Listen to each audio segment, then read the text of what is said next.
because you already know your calculations in your head on which heroes you can kill or cannot kill. That gives you more leeway to be aggressive at the right moments. So we go back to one of the biggest questions we had at the end of the draft in the previous one, especially after what we saw. Is Super Friend still going to end up with the juice in? Because I feel like if Falcons want any semblance of control in the center, they have to think of a way to make sure the juice in doesn't end up there. But surprisingly, it's actually Onic who bans it out. This is something that I've seen about Onic blue side this playoffs. When there's a pick where it feels like their opponent needs to address, because they want to pick it, they ban it out themselves. Yes, so it will be the Paquito. So yung naging sagot dito ng Falcons kanina is still the Kalea, and they combine up with the Claude, and I think that's still a valid decision here mula sa Falcons. Ang tingin ko magiging sagot doon ng Onic ay maging babago na. They will not go for what they did in the game number 2, which is the Hylos and the Valier. So baka bumalik sila dun sa gatot na sa aggressive mid laner, like Gord for example. Well, Gord is not an aggressive mid laner, pero parang it kind of counts like that. Parang yung mga may constant na pressure pa nga. So, ang Falcons, they do have that, the Claude and the Kalea. Pero if ever, they can opt to go for the Kalea plus the Valentina agad. Kung sakali, kasi may chance nila yung Onic kunin agad yung hero na yun. Falcon says, we like the Claude, we don't want it to hurt Severo. And instead of picking up the Kalea, they want to pick up the Suyo. They are giving the Kalea to Brusco. Yeah. And you ready for this? Well, I think ang kanilang gagawin naman is Valentina third pick in that scenario. So if you're Onic, I think you're fine picking up the Harley agad. Harley and Kalea, tapos meron kang Paquito sa gilid, parang sobrang aggressive na pwede mong paglaruan. At the same time, meron ding benefit na kunin na yung gold laner for Onic Philippines for Savera against the Claude, which typically comes down to Harith or the Moskov. Yeah. They'd be keen to pick up the Harith again, but there's the Valentina. There's the Valentina as expected. And Kalea perhaps? Get the Kalea. It's also one of their comforts. Talk about Onic and comfort. Yeah. That is comfortable. But of course, this is a comfort as well, and it's been great. Yeah. And I think this is sort of Onic telling Falcons, sure, get the Kalea. Yeah, we still lost that game number 2, but I think they're still okay with it. Because so far, it's been 2 games where the rotations early on of the Kalea and whatever pick Haji ends up with, which has been the Valentina, to them, it's like it's not good enough for them. That's right. So, ang nagiging sagot dito ng Falcons will definitely be perhaps yung kanilang maaga pick dun sa mid laner like a Gord para dito kay Haji. At the same time, pwede ka rin pumili na ng iyong roamer for Ogwen, which in this scenario, yung Kalea ay nabalik pa sa nila. Falcons on the red side. I wonder if there's any chance that they're considering a Zetian a little bit later on. Maaga pick dito sa isang Esmeralda. Ang pinaka-proud pa lang sila sa kanila dito is just the Paquito. Paquito has a lot of shields, so it makes sense. However, wala pa siyang directly kina-counter dito apart from that. What Onic can do is to shift their focus. Hindi na sila mag-Harith in this scenario. Siguro, best na pwede gawin din ng Falcons, magbaan ng Moskov, magbaan ng Clint, so that Onic Philippines will be forced to pick up Harith or a weaker na gold laner. Here's the thing though, I think there's a realm that maybe we'll see Severo get a YSS here. And that's why I was thinking maybe Falcons would want to consider Azetian at 4. Because Yisun Shin, as we've seen Onic do in the past, if ever they're up against a Claude, he'll really hold on to the turtle boat toss of the Mountain Shocker. So, that is Yisun Shin and perhaps semi-fighter din na gold na roamer, na jungler. Like Fredrin or Guinevere and Leomord, that's right. Pero kasi may pataas chance maban yung Leomord ng Falcons. Whereas Onic, ang kanilang pwedeng iban ngayon is their mid roamer options. In this case, it's going to be the Hylos. Probably Hilda na isang Kalea pa na iban dito ng Onic. Yeah. Oh, seems like Onic has such a really good pool of heroes that so far Falcons hasn't really been able to answer that. I feel like Falcons is wishing that your wishes came true where we get an extra bat in the second phase. Ganun na nga. That would be great. Nahihirapan nata sila eh. Yeah. Leomord, potentially the ban para sa Falcons. Yeah. It is indeed going to be the Leomord. So, Onic, parang may language nila dito na nasabi sa atin na willing silang ibigay yung Kalea. But I think pwede pa rin namang ban yun. Apart from the Kalea, yung glue ay potentially din ay pwedeng iban dito ng Onic Philippines. That could be played in the roam role as well. Yeah. It's a safe pick then. Yeah, and so far this season, Glue has been mainly a roamer. Not really an EXP laner anymore. But hey, you also mentioned the Hilda as one of the bans. Okay. Onic. Falcons at red 4, either they show their mid or they show their roam. Yeah. May option sila na kumuha ng isang Kimi para safe, but the Gord seems like a valid option din dito para kay Haji. So ang benefit ng isang Kimi is hindi naman din talaga ganun kadaling i-pressure. You can pick up the wind of nature para kontrahin yung Pakito later on. And remember, yesterday, this was also the hero that was used by Team Liquid. But it instead will be the Eve kahit ang composition dito ng Onic may pang backlines. So now, you're looking for Savero hero na pang late game against this. YSS? If they do go for the YSS na so far 100% win rate pa rin. Undefeated. Yep, undefeated. Ang combo nun is isang parang Leomord-ish kind of jungler. So Nolan siguro or a Guinevere. Okay, let's see what Onyx gonna end up with. Lots of potential options. As you also mentioned the Clint earlier, and I think that's what Falcons is looking at. Oh, the Lance! Oh, okay, taking a page from Rides and Carl Teasy's book. So Lance had it? And the Moskov. All right. If you are Falcons, you're gonna be looking for good catch. Maybe this time catch. Or what if sila'y mag-Beleric dito sa composition ng Onic?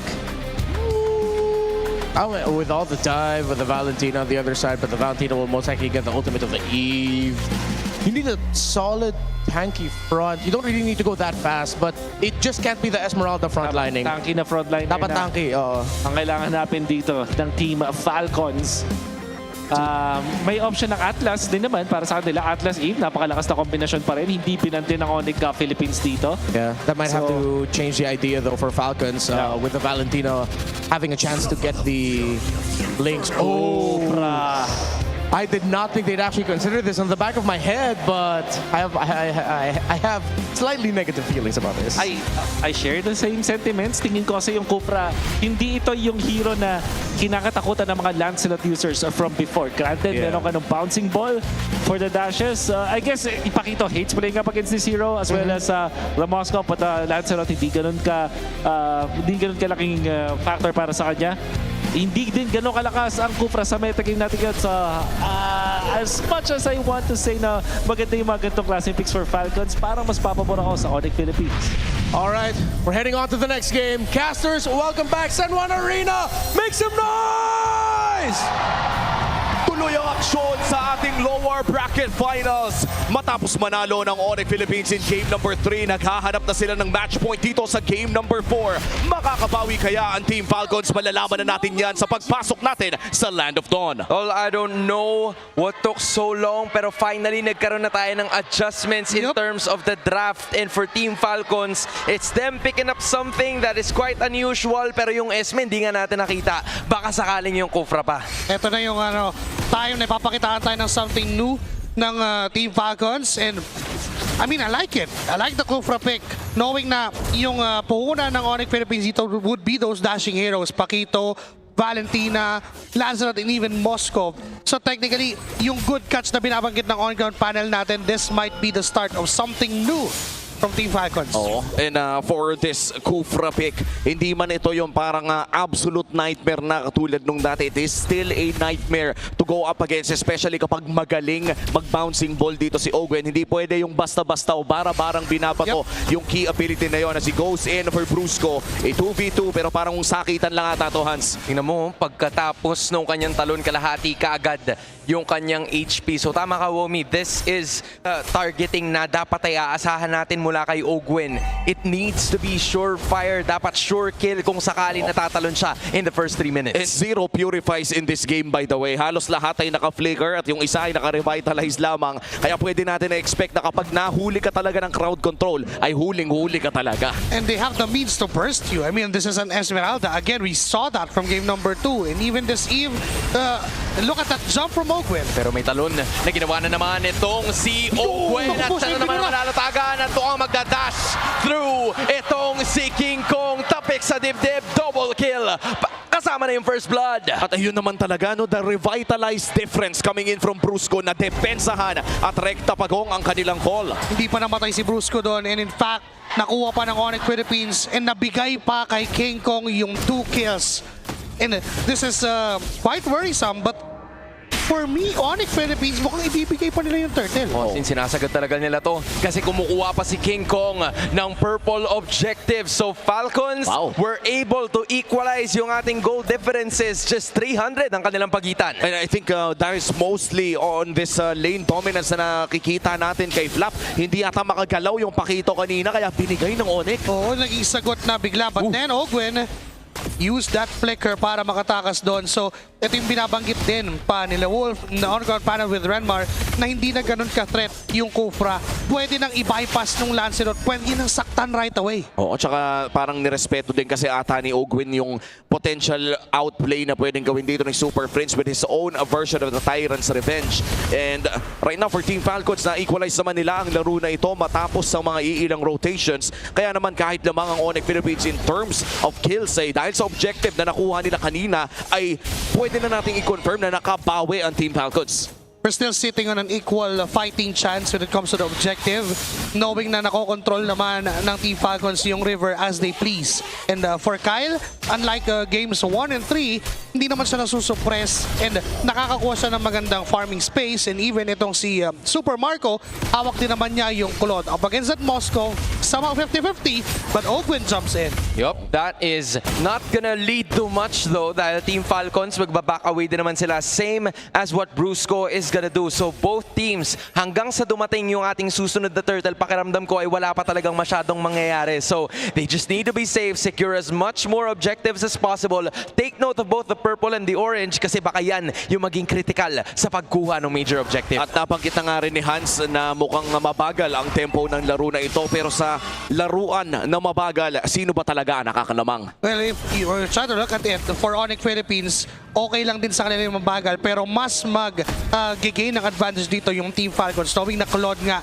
yung hawak nila. So kailangan ng 3 o 4 na items kasi magiging mahirap din para kay Super Marco kung under item siya tapos papalag na agad ang Team Falcons. So babagalan lang, and this is the type of a game na kung sino yung mainip, yun yung malulugi. Nako, at bawat talaga mainip ang parehas sa kupunan dito. Team Falcons na nakakuha ng huling pagong. Itong pangalawang pagong ng sila rin ang magsisimula pero maganda ang pwesto ng Onic Philippines para lumaban para dito. Parehas, maganda ang kanilang pwestuhan. Brusco nangangalahati kaagad ang buhay, magiging reset na naman. Tapos nagta-target na si Kirk pero makakatakas naman siya sa pagkakataon na yun. Ogwen looks to target the river bush pero wala siya mahahanap. Si Brusco caught to 20% of his HP. Tapos ito na naman si Ogwen looking for something. Falling Star Moon. Binitawan na ni Flap. Magtuturn yata sila but that's gonna be the case. Still kaya na makakuha ng pagong AOG para makatakas si Brusco at malinis na laro ang pinapakita ng Team Falcons kahit wala silang nakitil na buhay. At makakaabot pa nga ata sa wave yung Claude doon sa may bandang itaas. Team Falcons, malinis ang kanilang objective taking. Alam din kasi ni King Kong na hindi siya pwedeng basta-basta humawak ng turtle. The moment na mag-stay siya doon at around 2 seconds, there is a threat of the Tyrant's Revenge and Rage combo mula dito kay Ogwen. That is why Team Falcons na nakakuha ng advantage out of it. Kasi the mere presence, just the mere presence of Ogwen, nagbibigay ng maraming isipin para sa Onic Philippines. Even itong si Super Prince, pwede siyang bigyan. Again, there are no purifies available from Onic Philippines. That is why Team Falcons is just using that to their advantage. I'm loving the trigger discipline coming dito kay Ogwen. No? Hindi pa natin siya nakikita na mag-Tyrant's Rage. Kanina pa siya nagba-bouncing ball lang at tinethreaten ang Onic Philippines sa kapag nagdikit-dikit kayo ay pwede siyang mag-ultimate. Pero hindi pa rin natin yun nakikita. In fact, mas madami pa tayong nakitang revitalize kaysa ultimate na nanggagaling dito sa Team Falcons. And so far, katulad ng pinag-usapan natin kanina, Joshua and Hans, mabagal ang takbo ng laro na ito. Ikutan lamang, naghahanap ng advantage and making sure na yung susunod nilang move ay tama para sa kanilang komposisyon. But let it reel back na ang sinabi mo kanina na lamang ang Claude sa ganitong klaseng sitwasyon. Ito yung mas gusto niya, yung hindi sila nag-engage, bagko sila yung ka-counter lang. At sila ang may ipit sa pagkakataon na to. Si Brusco Unbreakable na naman ang tamak. Alam niya ay walang iba kundi si Flap, pero buhay pa rin siya. Si Ogwen na mawawala. Sumunod lang pala si Flap. Sinama na naman si Savero at nagsimula na naman ang Onic Philippines na maghasik ng lagim. Biglang bumilis ang laro at mukhang Onic Philippines pa makakakuha dito ng mid lane turret. Pagkamit pakiclear ito ng Falcons, Super Marco entering the vicinity of the mid lane at magdidisperse ata ang Onic Philippines, pero may paparating na pagong doon sa may ibaba. Just a lot of things working for Onic Philippines now. Matapos nilang trabahuin yung macro, si Kirk ay hindi pa nga kasama dun sa team fight ngayon. Didiretso sila patungo dito sa pagong. Ito yung unang nakuha na 2 beses nitong Team Falcons. Will they be able to make it a 3rd time? Yan ang gustong i-contest ng kupunan ng Onic Philippines. Si Ogwen ay tatalo na mamamataan niya si Bruce Scott. Nandun na naman yung pag-atake at nakuha pa rin ng Team Falcons yung objectives. Kills to Onic, Turtles to Falcons. Kahit papaulit-ulit ibigay ng Onic Philippines yung turtles sa kamay ng Team Falcons, they just get that trade doon sa turrets. Trade upon those buffs na meron to si King Kong, kasi dahil nakukuha niya ng malaya yung kanyang farm, nagkakaroon sila ng mas mataas na chance to fight against Team Falcons. Now Kirk! Ay, naiipit ng konti, nag-flicker na lang siya para makatakas, pero umiwas sa SOD. Yung backup na hanggang mag-violet, sabi ni Ogwen. Sinama na niya si Brusco. Wala pa siyang unbreakable sa pagkakataon na to, pero makakatakas pa rin naman siya. That's a pick-off for Team Falcons. And mukhang si Savero ay gusto din ng Team Falcons sa mid lane, makakaalis naman. Pero rekta na ang kanilang pag-push. RWM ginamit ni Super Friends. Pero ang tanong ay papasok ba ang Team Falcons dito? Mukhang ang sagot ay hindi na. Isang tore ang kanilang makukuha sa may bandang ibaba. At mukhang nakuha na naman ng Team Falcons ang lead sa ating laro. Babalik tayo sa binanggit natin kanina kung sinong mainip, kung sinong mas maunang mag-engage. Sila yung malulugi because both of these teams have their own versions of trying to counter AOG just to defend. Wala sa nakita, tinalunan pa ni Ogwen at ni Flap. It's an overkill para sa Team Falcons. Sumugod na rin si Kyle. Blazing duet muna kay Marco. And Falcons are now online. Kakasabi mo lang, Josie, kung sinong mainip ang siyang mabibigyan. At nakita natin yung AOG doon sa gitna. Agad binili ng Falcons ang trip. At mukhang si Kyle naman ata ang isusunod ng Onic. Pero kailangan niya makatakas kasi doon na naman yung third rose, pero hindi tatama yun dahil nasalba na naman siya ng Tyrant Station ng Falling Star Moon. It's still a-okay para sa ating mga dalawang teams, but still, it's Falcons holding on to a 1.5k gold lead. Yung first lord ng laro ay paparating na rin. In terms of objective control ay lamang talaga ang Team Falcons with the last 3 turtles. Silipin natin ang ating Infinix in-game equipment. Ano ba ang nagiging difference maker para sa Falcons? For Team Falcons, yung kalamangan na meron ang XP lane nila, which is itong si Flap. Although at around 600 lang naman yun, and even itong si Super Marco, hindi naman ganun nalalayo yung items si Savero. But still, it's the entirety of the composition. Yung pagiging team fight centric nila and the way they're using those team fight resources para mag-counter engage. Again, di pwedeng mauna pag ganito. At hindi nga nauna yung SOD kasi nandun na naman ang pagkuha ng Team Falcons at nawala si King Kong ng parang bigla sa kamay ng bulletproof na Super Marco. Sumasapak-sapak si Kirk. Ngayon siya ay nananakbo. Hinahanap siya ni Ogwen at ni Flap mo, pero titigilan na nila yon kasi alam nila na si Savero ay nag-push na, pero nasa kanila ang Lord at 20,000 kalamangan na hawak ngayon ng Team Falcons at mukhang mag-engage pa nila. Ogwen's gonna be able to put a stop to it, make that a 2.2k for Team Falcons. At hindi pa tapos ang pagpupush dito ng Team Falcons dahil may mid lane din sila na Lord ang nagmamarcha. Pwedeng patagalin ito ng Team Falcons with all flickers available upon the impact of the Lord. Doon sa mid lane ay pwede tayo makakita na biglain ito ng Team Falcons. Makukuha na nila ng walang problema itong Torres sa gitna at mukhang maluluto pa nila yung wave doon sa baba. Dinadahan-dahan nila sa ngayon, and I think this is about to continue again. RWM ay kinopya ni Prince. Wala na naman yung mga energy shields. Kyle is also doing the same thing. Kalaban ang dalawang junglers kontra sa isa't isa. It's gonna be a Thorn Rose that's more than enough para maklear yung waves. 2 energy shields are a-okay, and Falcons is gonna be backing away. Hindi ata makakakuha ng inhibitor 30 itong Falcons maliban na lang Round 2. kung pilitin nila dito sa round 2. Good RWM pero agad na ay papasok sila. Papasok talaga at andun na naman yung AOG. Tinamaan na naman si Kyle pero nagdidish pa rin ng damage itong si Prince, and that's gonna be enough para maprotektahan ang mid lane inhibitor. Binabanggit lang natin kanina na okay lang sana yon for Onic Philippines. Na nakakakuha pa rin naman sila nung sabihin na natin yung worst part of that trade. Pero ang katanungan kasi hanggang kailan sila magsisettle for less. Kasi Team Falcons right now, the moment na sobrang linis ng galaw nila to a point na hindi na nagkakaroon ng overextensions, and in fact, tama yung timing ng lahat ng bagay. Ando na naman pero nakamentes itong si Ogwen. Nabasag na naman ang inhibitor pero nagdidish ng damage ang Onic. Nag-trigger away na placing duet. Sinamahan pa ni Marco pero nakaligtas pa siya sa pagkakataon na yun. SOD ay susunod pero papasok ang si Savero and ang sagot ay oo! It's Savero against the rest of everybody at siya ang mawawala. Si Brusco naman ang namataan at si Kyle ang mawawasiwas lamang. AOG ay hindi tatama. Wow. It's gonna be Kyle evading each and every one of them. Kirk sumasapak-sapak lang. Ogwen naghihintay na tamang pagkakataon at ito ang tamang tsansa para sa Team Falcons na umalagwa sa laban na to.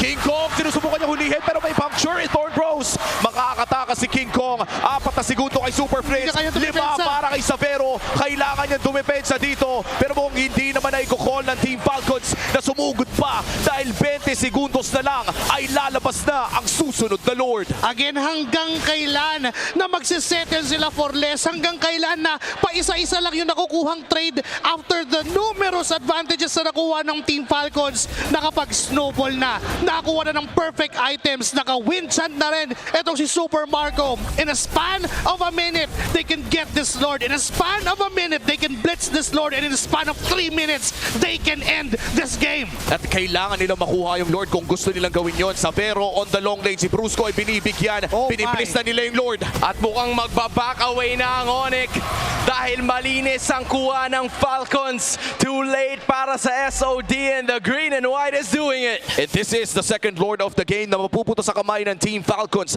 Ang lahat ng objektiba sa larong ito ay na-secure ng Team Falcons kontra Onic Philippines at ngayon dedepensa na naman ang Onic. For Onic Philippines, everything has to be picture perfect, pixel perfect, timing-wise, kailangan nakalinya ng maayos kasi just one mistake na pwede mangyari, misposition-wise, mali ng timing, Falcons can capitalize. Naabangan ko yung falling star muna posible manggaling kay Fla pero instead yung talon pero touch pa rin ni King Kong. What an incredible macro tactic para makatakas siya doon sa posibleng AOG, click na ginawa si Brusco.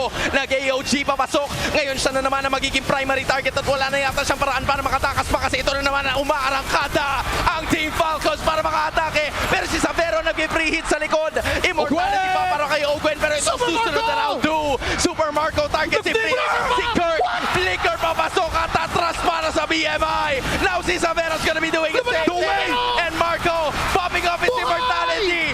Savero goes down. It's a 3-for-1 and Falcons have taken it all. Kung may round 2 kanina, ito yung round 3 na hinahanap nila. Team Falcons looking to equalize this game right here, right now. 4v2 situation. Naglapagan na ng talon. Kalahati na lang ang base at nawala ang Sigma Jungler.